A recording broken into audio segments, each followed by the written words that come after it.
And we are doing a handcuff report in this video. We're going to be talking about the most valuable handcuffs in all of fantasy football. I have a little bit of a criteria that I like to use to figure out who the valuable handcuffs are. I use it pretty much every year. Now, this is one of the most important videos, in my opinion. You guys need to make sure you bookmark it or save it so that you have it ready for draft season, man. Because I want to go into my drafts having a list of valuable handcuffs.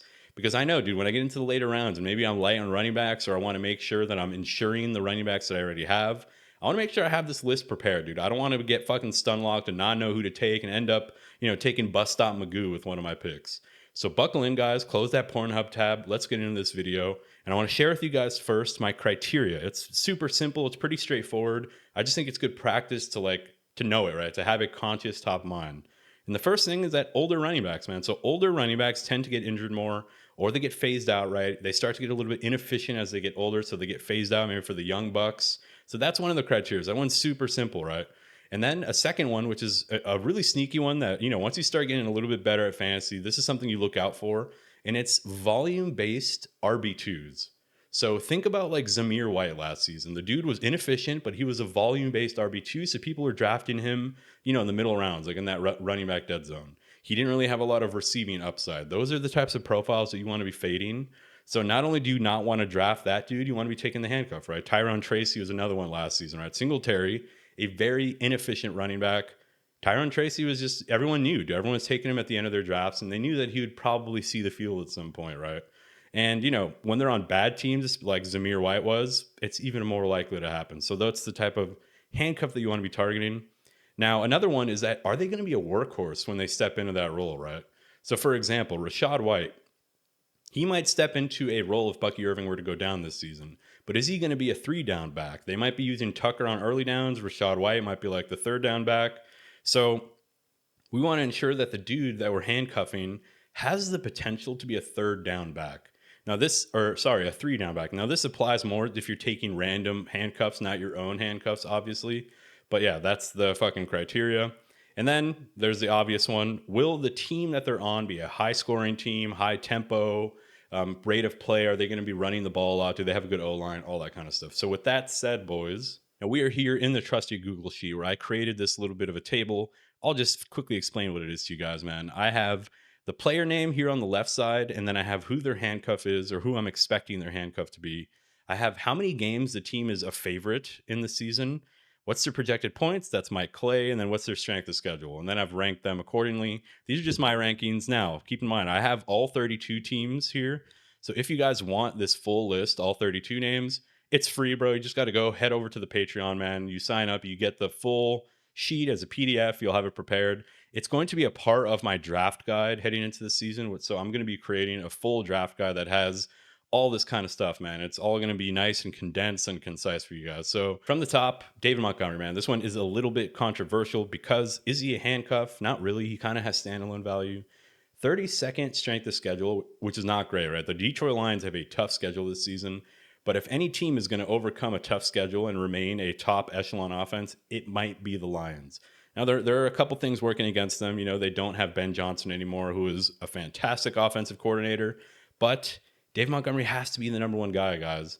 He just has to, right? He's got so much standalone value. And then if Gibbs were to go down, he's like a top 10, maybe even a top 5 running back, right? Like both guys kind of cannibalize each other's value. So Dave Montgomery is at the top of this list. Zach Charbonnet for a similar type reason, except minus the standalone value, kind of. So Zach Charbonnet has already shown us that he can be a 3-down running back and debatably an even better, okay, not better than Kenneth Walker pound for pound, who has more skill, but seems like he's more effective, or at least he was more effective in the offense that they used to have, right? We're expecting Kenneth Walker to be the lead back here, so we're not expecting Zach Charbonnet to cut into his workload. We are expecting this Seattle team to potentially regress, maybe stay the same with Sam Darnold now being the quarterback, but 9th easiest strength of schedule, which is good. They're favorites in 9 games, so it's a decent enough offense. He has proven that he can be a 3-down running back. Now, that one is controversial, man. I was really debating where to put Charbonnet on this list. I just think ADP is reflecting what people think about him, right? He's being taken ahead of most of these other handcuffs, so I tend to agree with that. And the next player is Will Shipley for pretty obvious reasons. I mean, Saquon Barkley coming off of, the most touches in his career, the most out of any player last season, of any running back. And, what do I have to say about the Eagles, man? They're coming off a Super Bowl. They have one of the best O lines. They have one of the best offenses, one of the best defenses. They want to run the ball. If Barkley were to go down because he's getting up there in age, Will Shipley will step into a fantastic environment. Now, is Will Shipley going to have the whole backfield to himself? That's debatable, man, because I believe Kenneth Gainwell is still there. I don't want to sound dumb. He might have got fucking released, but I think he's still there. But in any case, Will Shipley has to kind of be at the top of our list, man. Saquon Barkley, so many touches. He's getting up there in age a little bit. I think you want to be safe here and make sure you have Will Shipley as one of the higher upside handcuffs. And the next player on this list is Christian McCaffrey, man. Now, you could put Christian McCaffrey at the number one spot on this list. And I will not bicker or banter with you one bit about that, man, because Christian McCaffrey is coming off of double Achilles tendonitis. He missed a lot of last season. I think he only played like 3 games last season. Then he gets, a season-ending injury. I think probably a compensation injury, but in any case, Isaac Rendo steps into a full-time role. So first Jordan Mason does, then Jordan Mason gets injured, and then Isaac Rendo steps into a full-time role, man. He looked actually pretty good in that. Now, there were some games where they were starting to get a little bit cute and they were using fucking Richie James or some shit. I don't know. I forget who it was, man. Some third down back. I remember playing against Isaac Grendo in my championship game. And it was like, I think they went into overtime and they just took Grendo out of the game because it was like a hurry up, 2-minute offense. And I literally won that championship by like 2 fantasy points because they took Grendo out. I was so fucking flabbergasted, but happy, dude. Anyway. First, easiest strength of schedule. Christian McCaffrey injury woes. They have they're still going to be a good team. They're probably not going to be the same high echelon, defensive team that they used to be. They did lose some defensive pieces, but in any case, man, I think the 49ers are going to surprise people. I think Isaac Rendo is one of the more must-have handcuffs, whether you have McCaffrey or not. And the next player on this list is Ray Davis.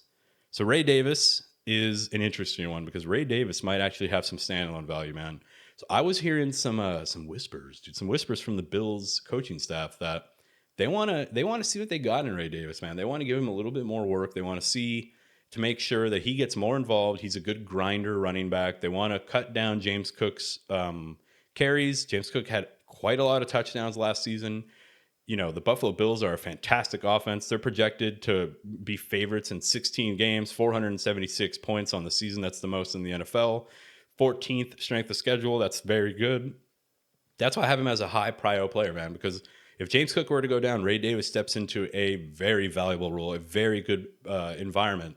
He's going to be getting poached by Josh Allen. That's to be expected. But, as a standalone player, man, there's not many handcuffs with as much upside, right, on a team like the Bills, which leads us to Trey Benson, the handcuff for James Conner. That's the next guy on this list.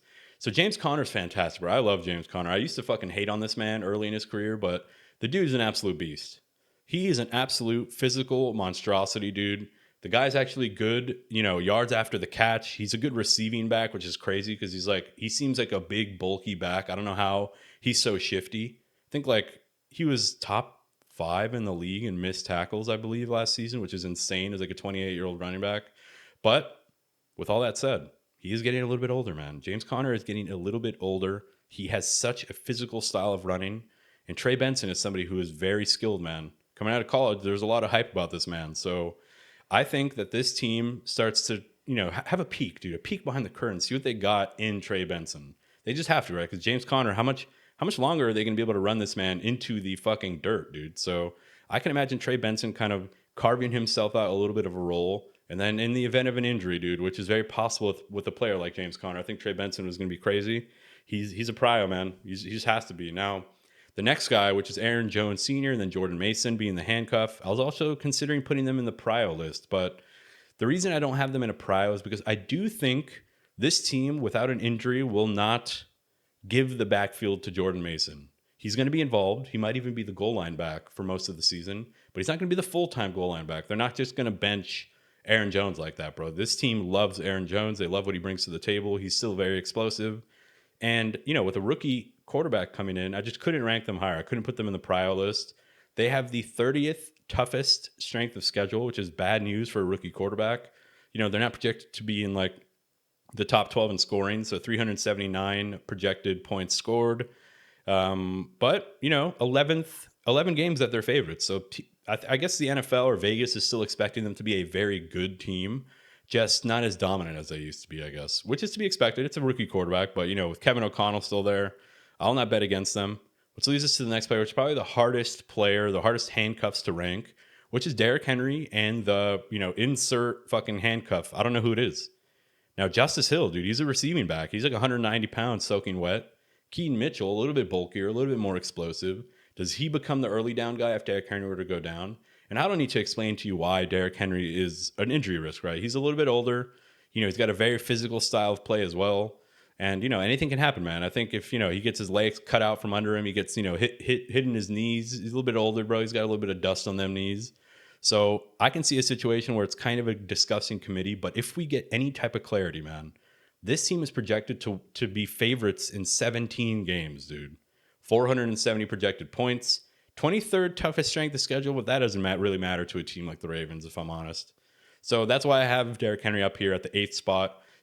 I just hope we get a little bit more clarity on who the backup is. If Keaton Mitchell starts getting a little bit more hype in training camp, I'm moving this man up, dude, because I think he has a little bit more versatility in his game. So, which leads us to the next player, somebody I'm really excited about. Also is, debating how to move this guy higher. I don't know how I can move him higher, but it's Jalen Wright, backup for Devon Achane. Now, let me just give you the fucking profile of Jalen Wright.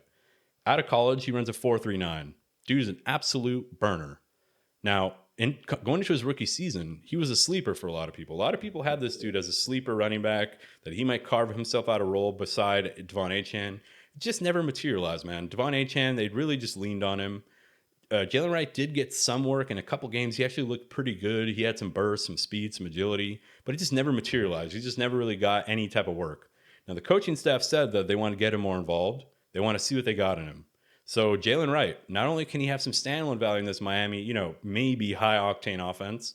I think if Miami just gets back to what they used to be, which was like a pass first team, the Shanahan tree where Mike McDaniel comes from, if they can get back to that, where the passing game can open up the run game, that's the problem. The problem is that they're taking what the defense gives them and they're not forcing the defense to adapt. They're basically like, all right, you're going to play cover two shell. We're just going to dink and dunk up the field, and then short passes to Achane. I think if this Miami Dolphins team opens it up more, I don't know why I'm talking about the fucking Miami Dolphins. Anyway, Jalen Wright, dude, good backup, good team. Devon Achane, undersized, injury risk. Very, very simple. Blake Corum is the next one. Now, Kyren Williams, there's a couple outs here for Blake Corum to be a starter. Kyren Williams McVay must be on the Epstein list, because I don't know what dirt Kyren Williams has on McVay, bro. Kyren Williams is one of the most inefficient, fucking just a guy, vanilla, let me hold the dollar running back that I've ever seen, dude. He's so mid. He has no explosiveness. He fumbles all the fucking time. He doesn't have breakaway speed. But this dude is just loved by the Rams, and he's loved by McVay. And as long as that remains, Blake Corum probably won't see too much of the field. But if the Epstein list gets released, dude, if the fucking Supreme Court forces the release of the Epstein list and we see McVay's name in there and he's finally free of this, he might fucking bench Kyren Williams, dude, and put Blake Corum in, because goddamn, excuse my language. So that's one out. That's one way Blake Corum can actually see the field, if they finally just realize Kyren sucks. Now, Kyren is also a little bit of an undersized back, and he's got a fat amount of workload on his past couple seasons, bro. Like, the past 2 or 3 seasons, Kyren Williams has seen a lot of touches. So, he's not a spring chicken. He's not like 22, 23 anymore. He's about 20, 25, 26. I don't know. But anyway, so there's a little bit of injury risk right there, right? And then the Rams as a situation offensively, 14 games they're favorites. I fucking love that. Let's go Rams. 418 points, 12th toughest strength of schedule. Not bad, right? It's not great, but it's good. They're going to be a good offense, right?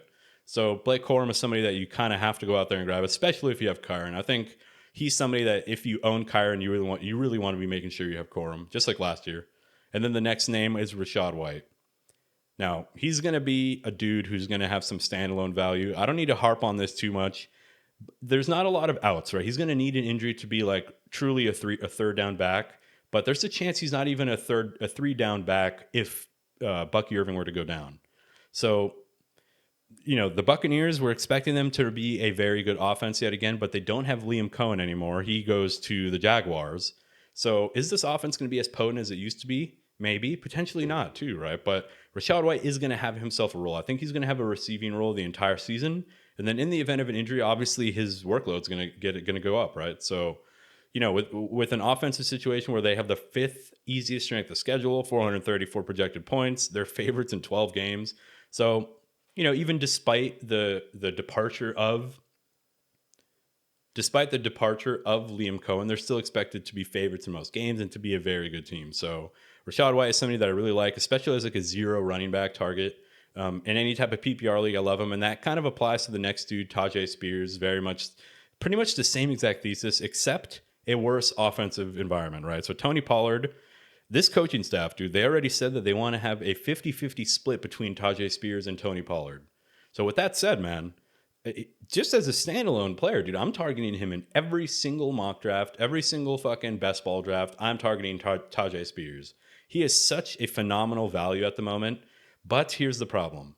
They're only favorites in 3 games. Now, that could be a plus for Tajay Spears because he's like the receiving back, I guess. They view him as that. So maybe they're losing a lot of games and they throw Tajay Spears into the game most of those game scripts. Maybe he doesn't need Tony Pollard to actually get injured for him to have value and for him to actually see a lot of the field, right? He might be like a 11 fantasy point per game guy, regardless of Pollard's situation, right? Pollard can still get his fucking 15 carries, right? So, 344 points score, that's not great, but with a rookie quarterback like Cam Ward and with the second easiest strength of schedule, dude, that's perfect, man. That's exactly what you want, dude, for a rookie quarterback. He's got a nice, easy path. I think at the beginning of the season, it's a little bit tough, but overall over the course of the season, it's a pretty easy schedule, right? So I love Tajay Spears. There's a argument to be made for Tajay and Rashad White that these guys should be above all the names that I listed. But because I view them as like legit third down backs, like they're like the receiving back, right? They don't really have like a 3 down role in their fucking game script or in their future. I couldn't really put them above some of those other guys. So that's the list, dude. I am sweaty as a fucking summer swine at the moment. But I hope you guys like this video, man. As I mentioned, dude, I have all of them. I've already done the rankings, bro. I have all 32 names. Now, I recorded this video already today, so that's why I'm so fucking sweaty and tired right now. I recorded all 32, but it was so fucking long, dude. The energy was just lacking, bro. I don't want to, put out content that you guys don't like. So if you guys want that full list, bro, full PDF with all of the handcuffs, I will have it, dude. It's for free. You just have to sign up on Patreon. You get it for free. It's going to also be a part of the draft guide in the future, as I mentioned. So stay tuned for that. First time doing a draft guide. It's probably going to be cheap as fuck. But anyway, man, hope you guys like this video, dude. If you do, a like is the best way, dude. Hit that like button, subscribe. And dude, if you actually want to see my videos, YouTube is kind of weird, man. You kind of have to do that notification bell now. Like, even if you subscribe, if you're not like a regular watcher, you're just not going to see my videos when they pop up. I don't know why. So the notification bell is a good way if you want to see my videos. And what else, man? What other things? It's pretty much it, man. I launched a little bit of a series. It's kind of like a build in public series where I share my thoughts about being a YouTuber, about my goals for this channel, the hurdles, the tribulations. It's kind of raw. It's a little bit of like a journal, dude. I know that's a little bit pause, but yeah, man. If you guys want to go ahead over and check that out, you can see it on my channel. But anyway, I am rambling at this point. I'll catch you guys in the next video. Peace.